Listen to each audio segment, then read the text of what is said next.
Assalamualaikum warahmatullahi wabarakatuh. Bertemu lagi dengan saya Saskara Putri Sahmoto di channel Upload Sahabat Indonesia dalam episode My Daily 5. Kali ini saya akan berdasarkan tips, bukan tips. Kita akan membahas tentang kaidah memotong rambut sendiri di rumah dengan metode dewasa. Apa sih tujuan gunting rambut itu?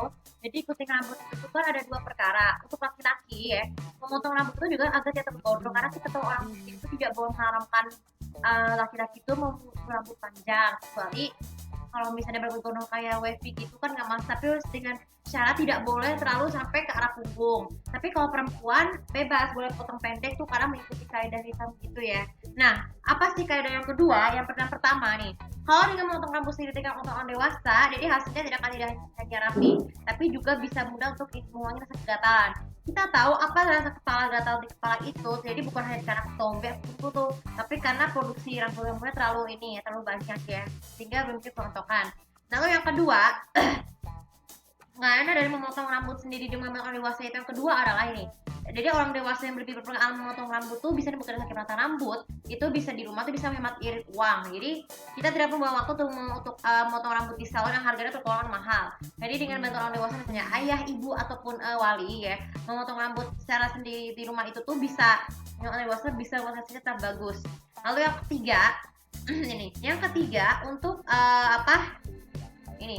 untuk mengkaidah memotong rambut secara sendiri di rumah dengan orang dewasa yang ketiga adalah mengawasi berat tajam. Jadi kita tahu gunting bahan berbahaya. Jadi kan kalau gunting yang harus disarankan itu gunting yang bukan berujung tajam, tapi gunting yang khusus memotong rambut tuh. Tapi kalau jika menantikan sendiri itu tidak secara langsung, bukan hanya karena potongnya tidak beratur, tapi juga matanya yang rambut bisa menusuk ke arah mata.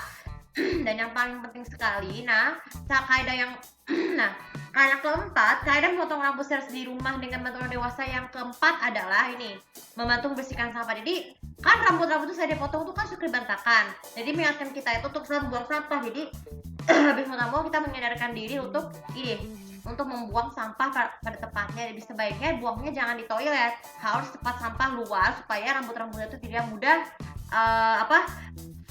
menyebar ke sampah. Karena kalau di toilet itu bisa menyumbat saluran air. Dan yang terakhir kadang memotong rambut secara di rumah dengan orang dewasa yang terakhir adalah yang paling penting mengatasi kepala pusing. Jadi mengatasi kepala pusing itu tuh sendiri tuh bisa jadi karena rambutnya potong. Jadi dengan adanya banyak minum air habis potong rambut, itu kepala kita akan sakit. Sebagai kalau perlu istirahat saja dan berhenti menatap layar ya setelah potong rambut, terutama ketika itu dengan cara beristirahat supaya otak itu kan otak tuh beristirahat ya. Oke, kita buka ini bisa manfaat. Mohon doanya semoga aku bisa cepat sembuh. Nih aku masih agak kendingan tenggorokannya tapi masih batuk-batuk ya. Oke, itu bukannya super bermanfaat.